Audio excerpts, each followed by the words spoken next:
नमस्कार। डिजिटेक यूनिवर्स में आप सभी का स्वागत है और आज हम सीखेंगे कि पैराग्राफ का जो ग्रुप है इसको हम कैसे समझेंगे। तो सबसे पहले मैंने फिर से यहाँ पर एक नाम लिख दिया। मान के चलिए मैंने एक नाम लिख दिया विवेक।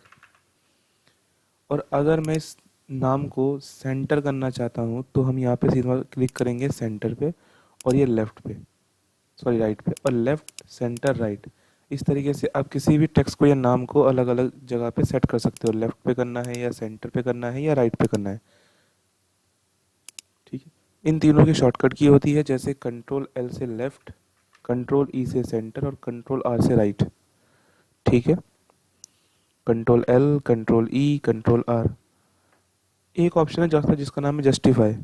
जस्टिफाई पे क्लिक करेंगे तो अभी लेफ्ट और जस्टिफाई दोनों सेम है, दोनों में कोई फर्क दिखाई नहीं देगा, क्योंकि जस्टिफाई का जो ऑप्शन है वो सिंगल वर्ड पे काम नहीं करता, ये पैराग्राफ पे काम करता है। तो हमें इसके लिए एक पैराग्राफ चाहिए। अब पैराग्राफ लिखने में तो काफ़ी समय लग सकता है, इसलिए कंप्यूटर ने एक शॉर्टकट की दे रखी है पैराग्राफ की, इक्वल टू RAND, शिफ्ट के साथ 9 और शिफ्ट के साथ 0, ताकि मेरा ब्रैकेट ओपन और क्लोज हो जाए। बीच में कोई स्पेस मत देना, और जैसे आप एंटर करेंगे तो देख सकते हैं कि यहाँ पे कुछ पैराग्राफ बाय डिफॉल्ट बन के आ गया। आप इसका इस्तेमाल कर सकते हैं अपने डॉक्यूमेंट्स के लिए। मैंने इसको सिलेक्ट कर लिया और थोड़ा सा बड़ा कर लेते हैं इस चीज़ को। बस, तो आप देख सकते हैं कि ये जो आपका जो लेफ्ट साइड है वो बिल्कुल स्ट्रेट है, बट जो राइट साइड है वो थोड़ा सा टेढ़ा मेढ़ा है। इसको सीधा करने के लिए अगर दोनों को सीधा चाहते हो तो आप जस्टिफाई का इस्तेमाल करें। जस्टिफाई दोनों को सीधा कर देता है। ठीक है। तो control L, control E, control R और control J. Control J shortcut की जस्टिफाई की होती है। तो इस तरीके से आप किसी भी पैराग्राफ को जस्टिफाई कर सकते हैं। मैंने क्लियर फॉर्मेटिंग कर लिया। अगला जो मेरा ऑप्शन है उसका नाम है लाइन स्पेसिंग। लाइन स्पेसिंग कैसे काम करता है, मान के चलिए मैं इस पे गया और यहाँ पे मुझे 1 की स्पेसिंग चाहिए या 1.5 की स्पेसिंग चाहिए या 1 पॉइंट इस तरीके से 2 की या 3, 2.5 की या 3 की। तो इस तरीके से आप दो लाइनों के बीच का जो गैप है उसको डिफाइन कर सकते हैं यहाँ से। इसका नाम है लाइन स्पेसिंग। अच्छा, इनमें भी कुछ की शॉर्टकट की होती है, जैसे अगर मुझे यहाँ पे 1 चाहिए तो हम यहाँ पे क्लिक कर देंगे कंट्रोल 1। अगर मुझे यहाँ पे 1.5 चाहिए तो हम कर देंगे कंट्रोल 5। देख सकते हैं आप कि 1.5 हो गया। और अगर मुझे यहाँ पे 2 चाहिए तो मैं कंट्रोल 2 का इस्तेमाल करूँगा। तो इस तरीके से हम इसके अंदर जो लाइन स्पेसिंग है इसको हम डिफाइन कर सकते हैं।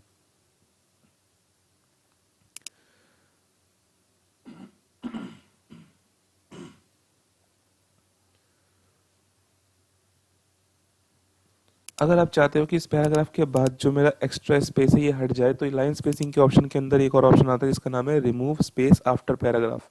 और जैसे ही मैं इसको सेलेक्ट कर लूँगा तो इस जितना भी स्पेस है पैराग्राफ के बाद का वो यहाँ पे हट जाएगा। देख सकते हैं कि अब दो पैराग्राफ जो है बिल्कुल कोई स्पेस नहीं है। अब जैसे यहाँ पे भी सेम पैराग्राफ दे रखा है, अगर मुझे इसका भी स्पेस हटाना हो तो मैं यहाँ पे जाके रिमूव स्पेस कर दूंगा। एक ऑप्शन है जिसका नाम है शेडिंग। अब शेडिंग का काम कैसे होता है, मान के चलिए अभी हमने कलर देखा था जिसका नाम है हाइलाइटर। तो हाइलाइटर जो होता है वो टेक्स्ट के पीछे आता है। सेम उसी के अंदर हम फॉन्ट कलर भी दे सकते हैं। फॉन्ट कलर करने के लिए हम यहाँ से फॉन्ट कलर चूज कर लेते हैं, जो भी मुझे कलर देना है वो हम दे सकते हैं। शेडिंग जो होता है वो पूरा बैकग्राउंड कवर करेगा। मान के चलिए मैंने इतना ही सिलेक्ट करा, बट ये पूरा बैकग्राउंड उठाएगा। अब जैसे ये आया नहीं तो एक काम कर लेते हैं, पूरे को सिलेक्ट कर लेते हैं। आप देख सकते हैं पूरा बैकग्राउंड उठा रहा है। ठीक है। और अगर आपको समझने का एक और तरीका देखिए समझने का, मान के चलिए मैंने यहाँ पे एक नाम लिख दिया, जैसे निकला था निशांत। अब इस नाम को मैं सिलेक्ट करता हूँ और यहाँ पे मैं कर लेता हूँ हाइलाइटर। देन इसी पे अगेन फॉन्ट कलर और फिर मैंने इसके अंदर शेडिंग लगाया। तो आप खुद देख सकते हैं शेडिंग किस पे आया, पूरा बैकग्राउंड इसमें शेडिंग ने पूरा बैकग्राउंड कवर करा। और जो हाईलाइटर है वो वाली टेक्स्ट के पीछे आया। तो इस तरीके से आप ये ऑप्शन का इस्तेमाल कर सकते हैं। अगला ऑप्शन है उसका नाम है बॉर्डर। अगर आपको हर किसी में बॉर्डर चाहिए तो आप इसको सिलेक्ट कर लें और मैंने यहाँ पे दे दिया ऑल बॉर्डर। आप देख सकते हो बीच बीच में से भी बॉर्डर आ गए। अगर आप चाहते हो कि इसे नीचे नीचे आए तो नो बॉर्डर करके आप यहाँ पे सिर्फ बॉटम बॉर्डर लगा सकते हो, या फिर टॉप बॉर्डर लगा सकते हो, या फिर लेफ्ट या राइट, अलग अलग बॉर्डर के ऑप्शन दे रखे हैं मुझे। जो बॉर्डर आपको अच्छा लगे उस बॉर्डर का इस्तेमाल करना। नो बॉर्डर से हट जाती है, और अगर आप चाहते हो नहीं आउटसाइड आउटसाइड लगे तो आउटसाइड बॉर्डर का भी इस्तेमाल कर सकते हो। एक ऑप्शन है बुलेट्स। तो मैं इस पूरे को सिलेक्ट करके डिलीट कर देता हूँ। मैंने सिलेक्ट कर लिया पूरे को और हम इसे डिलीट कर देते हैं। एक ऑप्शन है बुलेट्स, तो मैंने फिर से यहाँ पे equal to R A N D का ही फॉर्मूले का इस्तेमाल किया और कुछ पैराग्राफ मैंने यहाँ पे ले लिए। अब बुलेट्स जो होती है वो हर पैराग्राफ के स्टार्टिंग पे लगती है। अगर मैं इन सभी को सिलेक्ट कर लूँ यहाँ तक और अगर मैं बुलेट का इस्तेमाल करूँ तो देख सकते हैं आप कई तरह के अलग अलग बुलेट्स आपको दिख जाएंगे इस तरीके से। तो एक बुलेट जो होता है वो हर पैराग्राफ के स्टार्टिंग पे आता है, इसलिए इसका नाम बुलेट्स है। अच्छा, इसको हटाना है तो आप इसी पे जाकर नन कर सकते हैं, ये हट भी जाएगा। और अगर आपको नंबरिंग बुलेट चाहिए तो आप यहाँ पे नंबरिंग बुलेट ले लीजिए, जैसे 1 2 3 या ABC या छोटा ABC, जैसा आपको अच्छा लगे। मैंने रोमन काउंटिंग ले ली। अगर आपको इसे हटाना है तो आप यहाँ से हटा सकते हैं। एक ऑप्शन है जिसका नाम है मल्टी लेवल लिस्ट। अब ये कैसे काम करता है? तो मल्टी लेवल लिस्ट जो काम करता है, आपको करना क्या है, सबसे पहले आपको लिख देना, जैसे हमने लिख दिया यहाँ पे कंप्यूटर। देन कंप्यूटर के अंदर अगर आप चाहते हो कि नहीं मुझे इसके अंदर कुछ एक लिस्ट ऐड करनी है, तो हम यहाँ पे मल्टी लेवल लिस्ट का इस्तेमाल करेंगे, ये वाला मैंने ले लिया। अब मैंने लिख दिया बेसिक कंप्यूटर। तो जैसे मैं एंटर प्रेस करूंगा नीचे देखो ऑटोमेटिक 2 आ जाएगा। अगर मुझे मैं चाहता हूँ कि बेसिक कंप्यूटर के अंदर लिखा जाए, तो उसके लिए आप करोगे यहाँ पे टैब का इस्तेमाल। जैसे मैं यहाँ पे टैब प्रेस करूंगा ऑटोमेटिक इसके अंदर शिफ्ट हो जाएगा और हम लिख सकते हैं कि यहाँ पे MS Word, MS Excel, MS PowerPoint. तो इस तरीके से आप इसको सेट कर सकते हो, ठीक है। और अगर मैं जितना एंटर करूंगा ये बढ़ते जाएगा और डबल एंटर करूंगा तो ये बाहर भी आ सकता है। टैब से अंदर जाता है जितना आपको जरूरत हो और एंटर से ये बाहर भी आता है। अगर आपको हटाना है तो आप पूरे को सिलेक्ट कर लें, जहाँ से है मैंने सिलेक्ट कर लिया और यहाँ पे जाके नन। बट आप देख सकते हैं यहाँ पे थोड़ी सी गैप की स्पेसिंग आ रही है। इस स्पेसिंग को कम करने के लिए आप यहाँ पे कर देना क्लियर फॉर्मेट का इस्तेमाल, ये ऑटोमेटिक आपका स्पेसिंग गायब कर देगा। एक ऑप्शन है जिसका नाम है इंटेंट। इंटेंट क्या होता है? मान के चलिए मैंने यहाँ पे एक पैराग्राफ दोबारा से ऐड कर लिया और मैं चाहता हूँ इस पैराग्राफ मतलब थोड़ा सा अंदर गैपिंग हो, यहाँ पे थोड़ा सा स्पेस चाहिए ताकि मैं एक फोटो वगैरह यहाँ पे ऐड कर सकूँ। तो उस केस के लिए हम यहाँ पे इंटेंट का इस्तेमाल करते हैं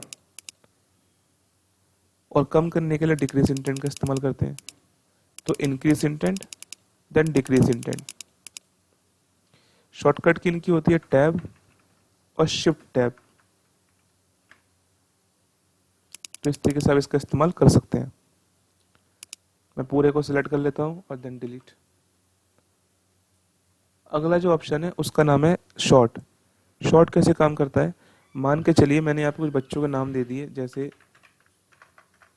निशांत, अब्दुल, यश, संजय, जुबेर,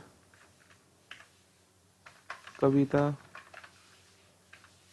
जतिन, उषा, बबलू, चेतन, दीपक। अब ये सारे मैंने यहाँ पे नाम लिख रखे हैं, बट ये नाम क्या ऑर्डर में है? ये नाम ऑर्डर में नहीं होंगे। आप इस सभी को सिलेक्ट करना और जिस ऑर्डर में आपको चाहिए आप शॉर्ट में क्लिक करके यहाँ पे आपका पैराग्राफ सेट हो जाएगा। पैराग्राफ यहाँ पे सेट क्यों हुआ? क्योंकि आपने हर किसी के बाद एक एंटर प्रेस करा है और जब भी आप कभी एंटर प्रेस करते हैं तो जहाँ पे एंटर मारा है उससे पहले जितना भी है वो एक पैराग्राफ काउंट हो जाता है। तो हमें करना क्या है, ये सभी को एक साथ सिलेक्ट करना है और यहाँ पे आप देख सकते हो कि टेक्स्ट लिखा हुआ मिलेगा, असेंडिंग या डिसेंडिंग किस ऑर्डर में आपको चाहिए। तो हमने कर लिया असेंडिंग ऑर्डर में, ओके। अब देख सकते हैं सारे नाम ऑर्डर में आ गए।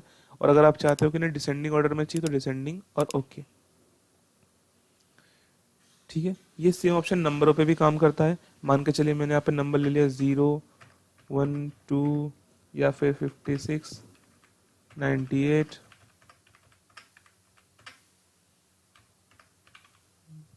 ठीक है। अगर मैं इन सभी नंबरों को सिलेक्ट कर लूँ और मैं इस नंबर को ऑर्डर में चाहता हूँ तो मैं यहाँ पे नंबर सेट कर लूँगा। असेंडिंग ऑर्डर तो असेंडिंग में हो जाएगा और अगर हम कर देंगे डिसेंडिंग ऑर्डर तो रिवर्स ऑर्डर में चले जाएगा। तो इस तरीके से हम शॉर्ट का भी इस्तेमाल कर सकते हैं। यहाँ पे डिलीट कर देता हूँ मैं इन चीज़ों को। अगला जो मेरा ऑप्शन है उसका नाम है पैराग्राफ मार्क। अब मान के चलिए पूरा पेज मेरा ब्लैंक है और हम इसमें एंटर प्रेस करते हैं। मैं इस पर टैब प्रेस करता हूँ और हम यहाँ पे स्पेस प्रेस करते हैं।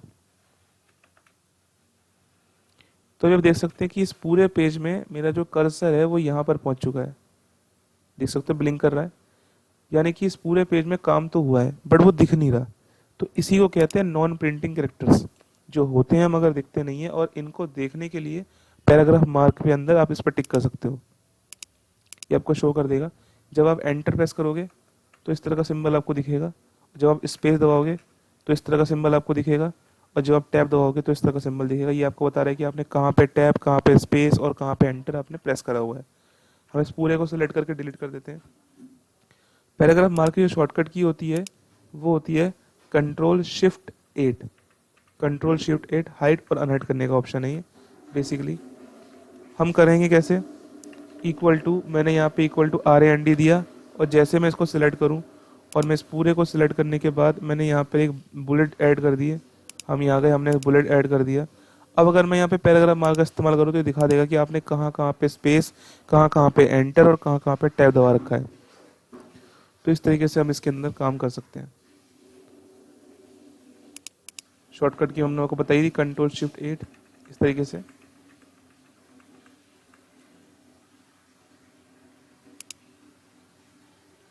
तो आज की क्लास को यही खत्म करते हैं, मिलते हैं अगली क्लास में जिसके अंदर हम समझेंगे स्टाइल और एडिटिंग दोनों ऑप्शन। नमस्कार।